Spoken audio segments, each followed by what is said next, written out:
We will do our best to fill them. Willie is keen to attract larger gators with greater payouts, as the price per foot for gators is at its lowest level in over 10 years. Willie Edwards, the bayou sorrel youngster, who developed into a lone hunter, who pursued enormous gators and even snakes at night, was the subject of their warning. While family fans and other hunters warned anyone who would listen to be cautious, he continued to go farther into danger. After tragedy struck his family, the man who had taught him everything passed away. This was a loss that sharpened the focus of those earlier cautions. However, before discussing the catastrophes, we must first ask, who are Willie Edwards and the Swamp People? Edwards of the Swamp People. Willie. On August 22, 2010, the History Channel debuted the American reality television show Swamp People.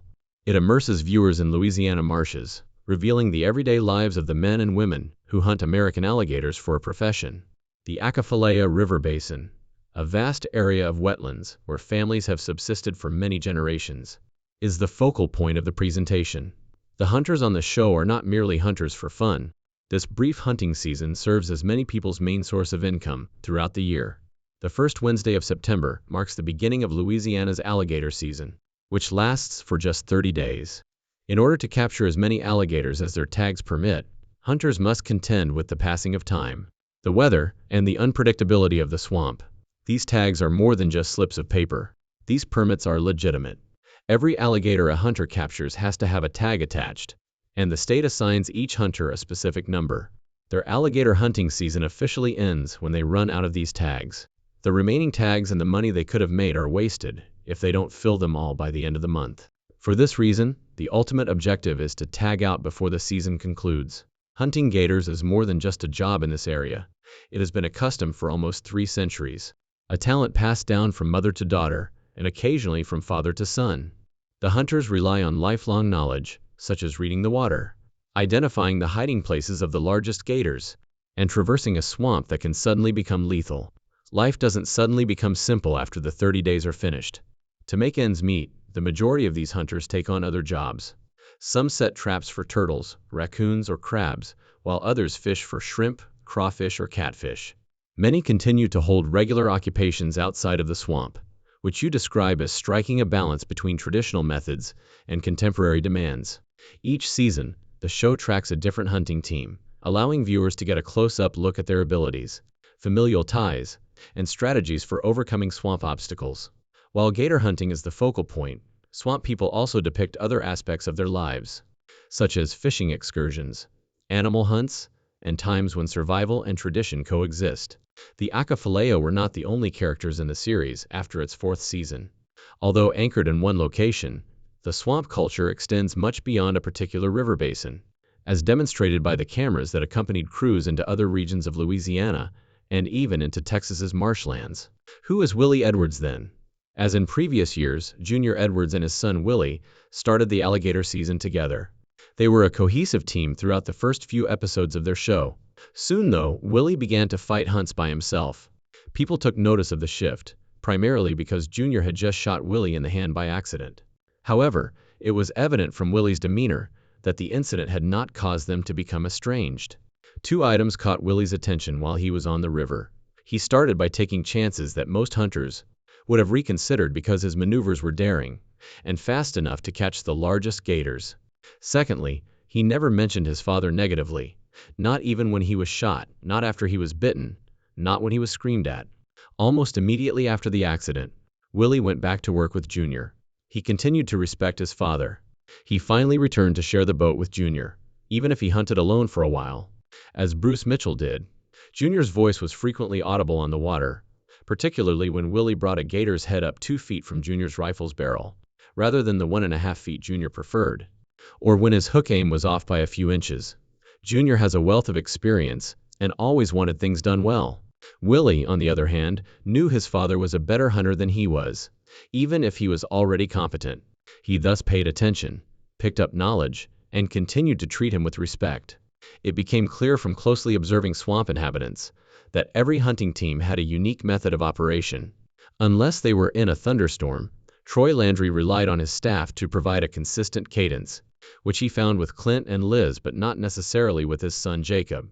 RJ as well as J. Paul Malinier relied on their airboat and the instincts inherited from their Huma ancestry. The Gist brothers adopted a more leisurely strategy, waiting for whatever came up so they could cook it with beer. Junior and Willie worked from sunrise until well after midnight, laying their lines at the ideal height, and baiting hooks with the stenchiest meat they could find, many of the same techniques as the others. However, they also possessed a technique, the hand-thrown treble hook, that no one else employed. A heavy homemade gadget that is ideal for grabbing gators was created in Season 1 by melting down lead and placing it into a pipe that has hooks in it. Willie adopted that method consistently after that, and it was successful. His father, Junior, was different from most alligator hunters. He was a year-round fisherman, so when gator season finished, he didn't move to another full-time job. And that was no minor accomplishment in southern Louisiana, where the price of game and fish could fluctuate overnight, and a poor season could undo months of labor. As he prepared for the next challenge before it came, he pursued everything was in season, including crabs, crawfish, and catfish. However, how does Willie, a lone hunter, live in the swamp? What's life like in the swamp?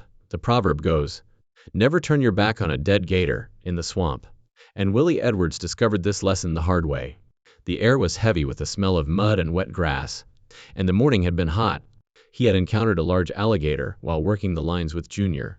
The kill area, located near the back of the gator's head, was little larger than a quarter, so Junior's shot had to be flawless.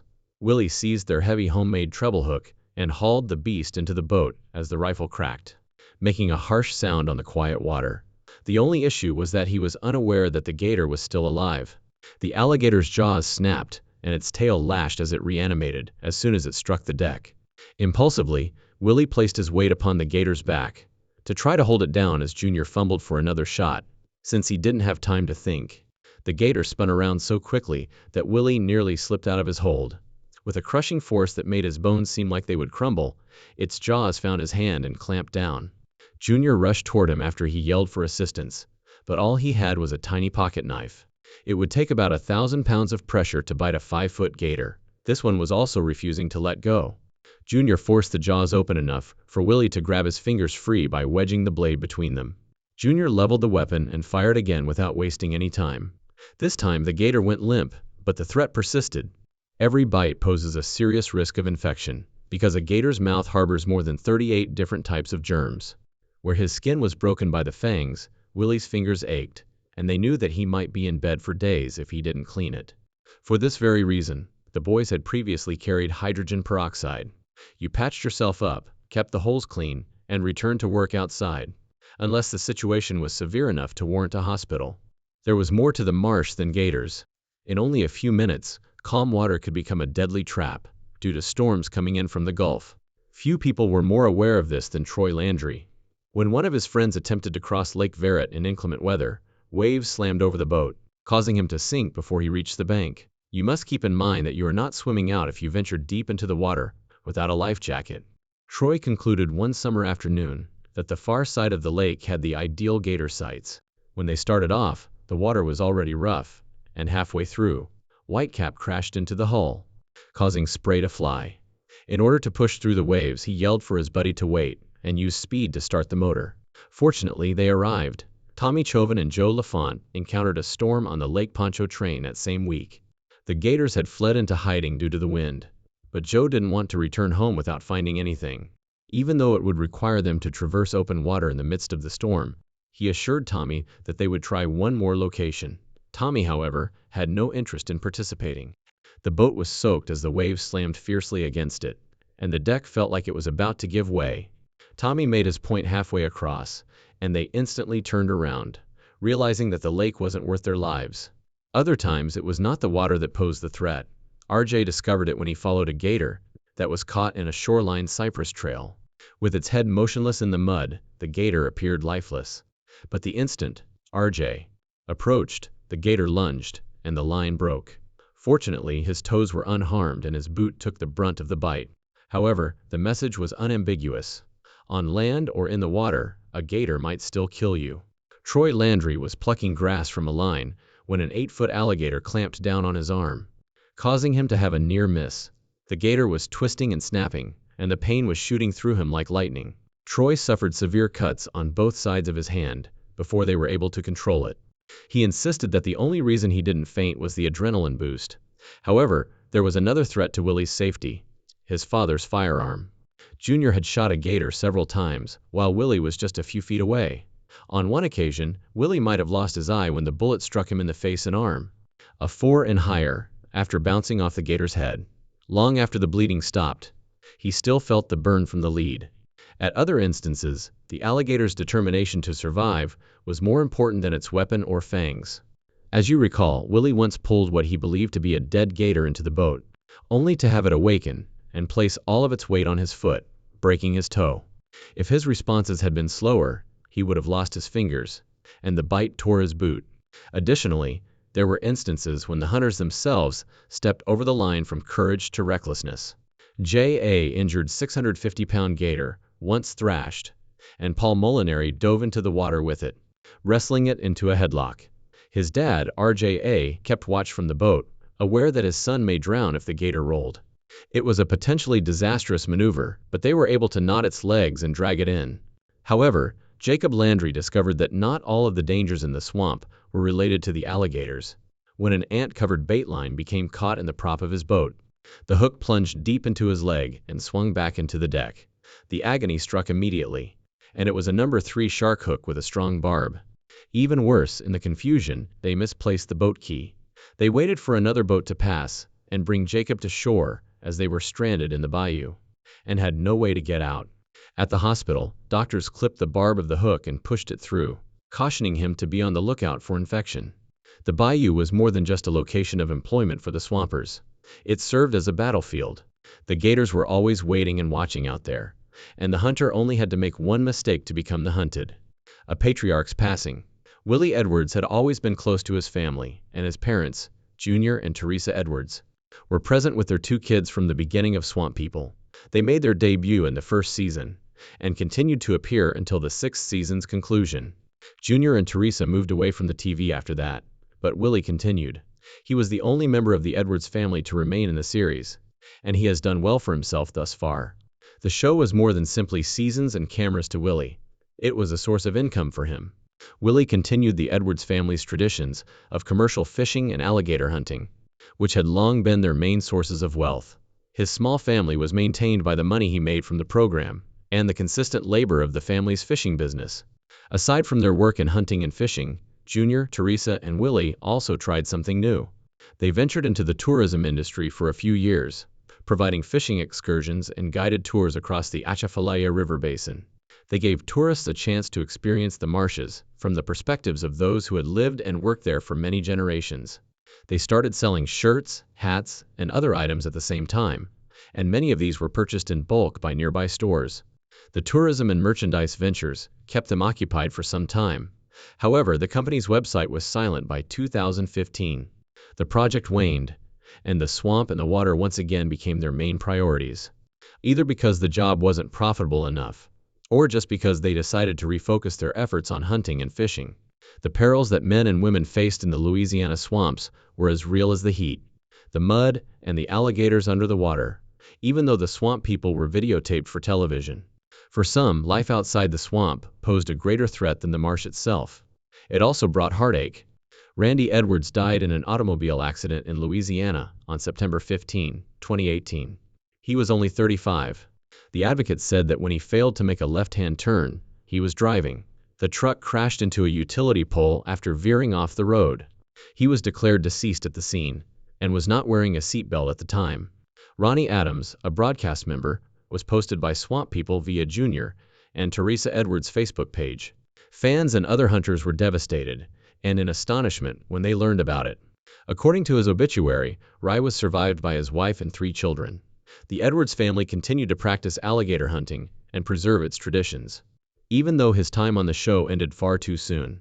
Everyone who knew Randy sensed the void he had left whenever they left for a new season. Since the beginning of the show, the Edwards family has been a part of it.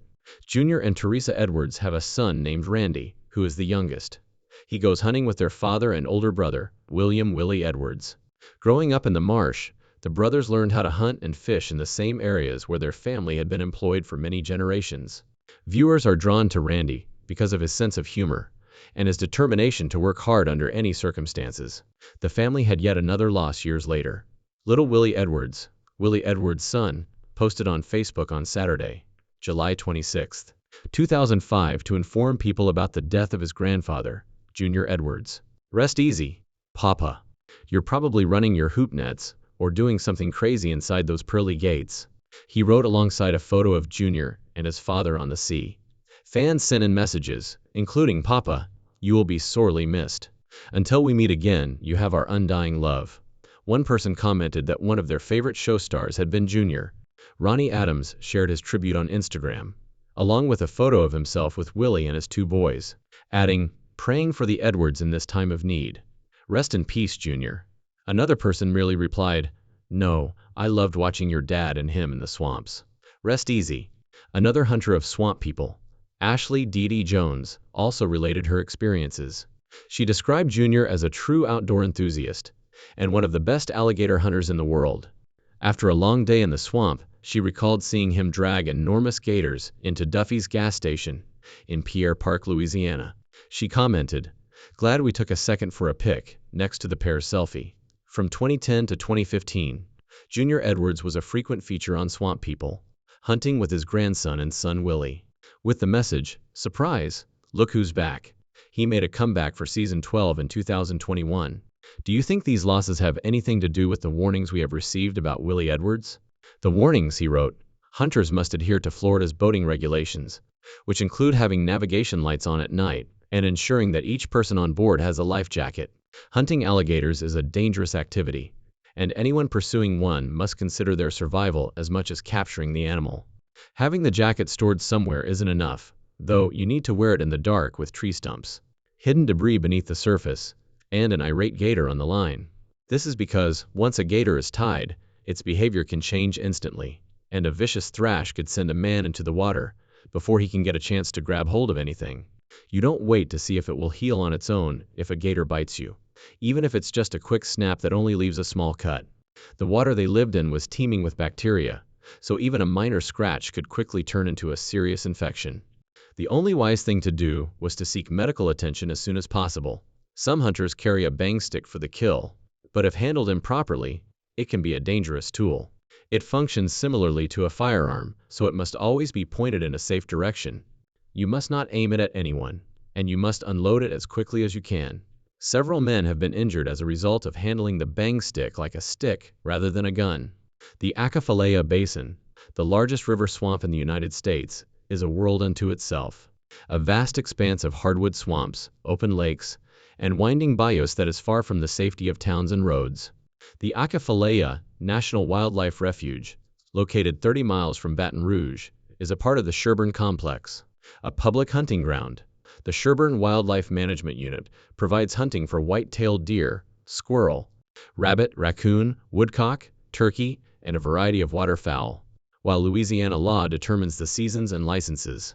And no one hunts on this land without a self-clearing permit. The refuge shares this land with the Sherburne Wildlife Management Area and U.S. Army Corps of Engineers property. There were kiosks along the entrance roads, or you could download one from the Louisiana Department of Wildlife and Fisheries check-in check-out app on your phone, whether from Google Play or Apple. Archery, muzzleloader, and gun were used for deer hunts, and both open and lottery seasons were available for turkey hunts. Hunting opportunities included fox, gray squirrel, rabbit, raccoon, waterfowl, snipe, rail, galanules, woodcock, and mourning dove. Wheelchair-accessible ATV trails and blinds for deer and waterfowl were also available, and deer hunts were lottery-based for young hunters, providing them with an opportunity to learn the sport in one of the nation's most prestigious hunting grounds. Every hunter had to remember that a man could either bring home the largest catch of his life or not return at all. Willie Edwards had spent the majority of his life pursuing gators, but this was especially personal because the previous year, in a remote area of the Black Lagoon, a monster had broken clean through a heavy-size 14 hook and slipped away like smoke. As a reminder, he kept the bent hook. A season later, he returned for the same animal, an alligator that he estimated to be about 13 feet long and nearly 500 pounds. The air was still and heavy with the kind of heat that retains the swamp's odor like a wet rag. Willie silently lowered his boat into the lagoon. The best indicator is bubbles, which are tiny pockets of methane that rise from the bottom when a gator shifts under the water. They feed mostly at night, but it is illegal to hunt after dark, So you slide in quietly and look for the signs they leave behind. Sometimes they leave muddy slides down the bank, and other times they cut through the grass. Alligators can stay under for more than 30 minutes, so patience is key. Eventually, they must come up for air, and once they do, you can assess their size and determine whether they are worth the trouble. Willie vowed that a good bubble trail would lead him to a big one faster than anything else. He spent some time sitting on the bank, scanning the water with binoculars. As we previously discussed, a gator this size would rise, take the bait in one gulp, and swallow the hook deep into its belly. Willie knew it was him when the trail of bubbles finally reached the surface. So he set the bait high on the line rotten chicken that could turn a stomach just as big gators like it, and waited. Setting it low would only draw smaller ones. When the fight started, Willie knew immediately that the hook was buried in the belly, meaning poor leverage, and he didn't have to wait until morning to find out where he had gone to hide the following morning. The giant rolled under his line and took it. In the middle of the struggle, the line went slack for a brief moment, but it was enough for Willie to see the gator's head break the surface. He reached for his pistol, a 6-shooter, and emptied every round he had into the animal, hoping for a clean kill. The water churned like a storm as the gator pulled and twisted, testing the line.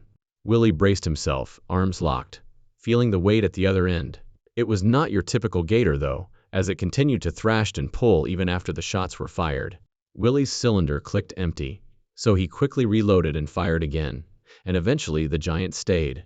When he brought the body closer, he discovered that it was the same gator from the previous year, the one that had bent his hook and escaped. Willie had finally prevailed. A gator of that size is not only heavy, but dangerous, even after it has been unalived. Its jaws can snap by 4, and Willie had witnessed hunters being injured by their tails alone because their raw muscle was powerful enough to break a bone.